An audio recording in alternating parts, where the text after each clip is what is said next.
Hi, and welcome to our overview video for the multiple choice, multiple answer question type in the listening section of the PTE exam.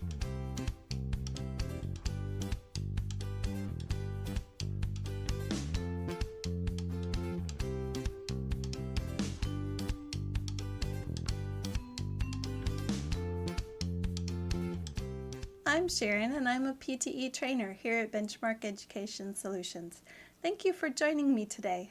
In this video, we're going to talk about how this question is scored. We'll do an example together, and then I'll leave you with some important tips to keep in mind when answering these questions. This is the second task in the listening section. You'll be given this task before you do the single answer version, which is later in the listening section. You'll hear a recording of a lecture or an interview that will last around 40 to 90 seconds, and you'll have one multiple choice question to answer. There will be several answer options per question, and more than one of them will be correct, so you need to choose all of the correct answers. Before the audio plays, you'll have around 7 seconds to prepare.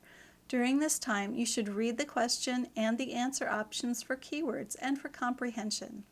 The biggest skill that this question type tests is your ability to listen actively and understand a recording. You'll learn more about the various question prompts in our in-depth lesson, but you can expect to be tested on your ability to understand the theme, the main idea, detailed information, the purpose of the recording, the speaker's attitude or opinion, main differences you might see in the text, inference or what you can conclude from what the speaker says, and the meaning of certain words in context. Each question will be different, and you can expect to see any of those on test day. You'll see 2 to 3 of these questions in your exam, and you should spend no more than 2 to 3 minutes on each of these questions. Now, scoring for this question type can be a bit tricky, so let's take a look. This is part of your listening score, and each answer contains partial credit. If you choose an answer that's correct, you'll receive 1 point. If you choose an answer that is not correct, you will lose a point. However, you can't receive fewer than 0 points for each question. For example, if you choose 1 correct answer and 2 incorrect answers, you won't get a score of -1. Your score would just be 0. Since this task does feature negative scoring, you need to be very certain of your answers before you choose them. That's why some students feel that this question type is a little more difficult than the single answer version. Okay, let's work through a sample together. But before we get started, I want to let you know that this example will be longer than the ones you'll hear on test day. Why? Because practicing with more difficult examples will help you with your time management and comprehension. So here's our sample question. Before you hear the audio, you'll have 7 seconds to look over your question and answer options. However, we'll take our time today so that we can examine some strategies that will help you. This is a classic example of a question and the answer options you'll see on the test. We'll go through a more detailed strategy with some more examples in our in-depth lesson, but right now let me give you a few tips. First, you should always read your question first so that you know what to listen for and what type of question you have. Then you should browse over your answer options and pull out some keywords. This may sound like a lot to do in just a few seconds, but with time and practice, you can learn to pull out key ideas quickly and listen for them. From looking at the question prompt, the keywords are recommend and job seekers. This is an example of a detailed information question because we need to listen for specific information. In this case, things that the speaker recommends for job seekers. We have 5 answer options, and we should look through them quickly so that we can listen for specific points. This question is great because the answer options contain direct or semi-direct quotes that you can listen for in the audio. We know these are direct quotes because we see the quotation marks in the answer options. These are helpful because it usually means that the speaker will use these exact words. Just from a quick glance at the answer options, I would pull out the following keywords. A, concisely, what do you want to do? Option B, surprised, what do you want to do? Option C, not bad, I don't know. And option D, bad, I'll do anything. Option E, sentence, answer, and what do you want to do? Realizing when repetition is present is very important. Look at how what do you want to do is present in options A, B, and E. This shows you that when you hear that phrase, you should be thinking or taking notes on whether concisely, surprised, or one-sentence answer is attached to this idea. Speaking of notes, you might find it helpful to take notes during this task, even more so than for the single answer question type. Why? There are more things to listen for and the listening time is longer. So you might find that writing a few notes that match your answer options will be helpful to you. You might also find that you're able to eliminate some of the answer options. You might also find it helpful to glance over your answer options every now and then while you listen. However, make sure you're not reading the answer options word for word as you listen. That can sabotage your ability to listen effectively because you won't be able to pay complete attention to the recording. With efficient preparation work and pulling out the keywords beforehand, you won't need to read the answer options as you listen anyway.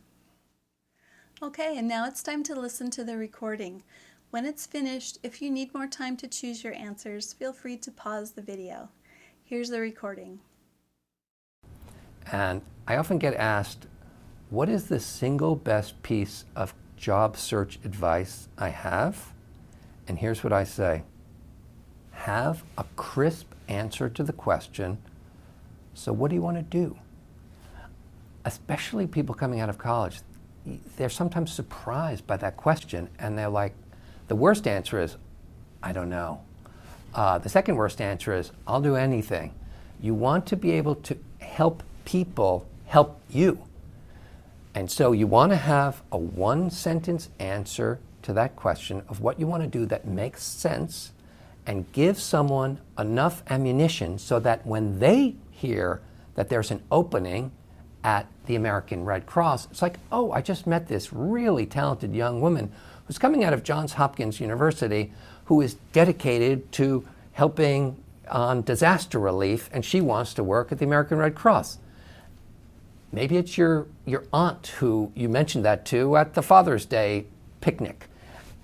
You never know where it's going to come from. So I like to think that it's like planting seeds on the wind, and sometimes they'll land and they'll grow roots.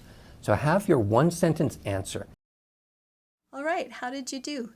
Let's take a look at the answers together. You should have chosen options A, D, and E. Here are excerpts of the recording that prove the answers.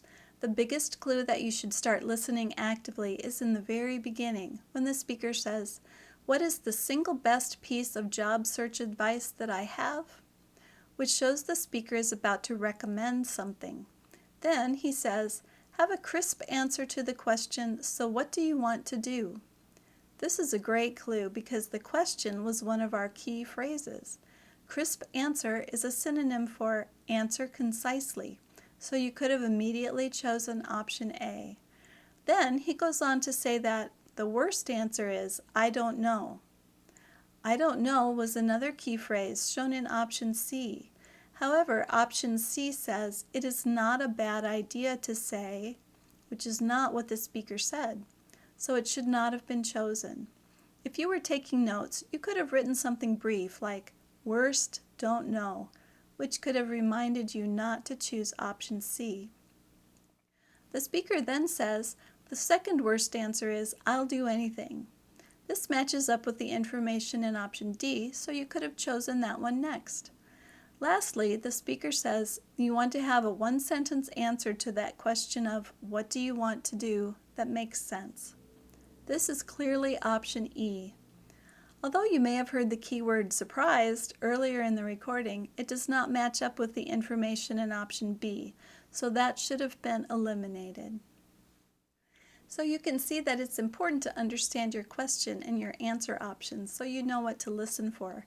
We go over this strategy more in our in-depth lesson as well as practice with a few more examples. Now before I let you go, I want to leave you with a few important tips to remember.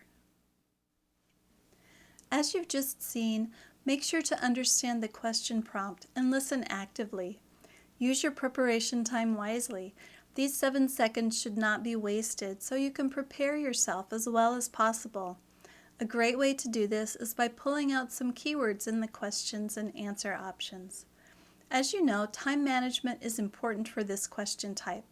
Don't spend more than 2 or 3 minutes per question. For this specific task, you might find that taking brief notes can be helpful because you do need to select more than one answer. It's important to be sure your notes are very brief. They shouldn't be a word-for-word account of everything you heard. Just a few words that will help you jog your memory will work. And last, since there is negative scoring in this task, always be sure of your answers. Don't just select answers at random or select them if you're not quite sure. Select only those that you're completely sure of so that you can avoid negative marking. And that's all for today. Thank you for joining me. I hope now you have a better idea of what you can expect for the listening multiple choice, multiple answer questions. If you'd like to practice more PTE questions and learn more about the exam, check out our website at edubenchmark.com and join me again for our other videos, including the in-depth lesson and helpful do's and don'ts for multiple choice, multiple answer in the listening section. You should also take our PTE speaking mock test here and try our writing correction service. Thanks so much for watching, and I'll see you in the next video.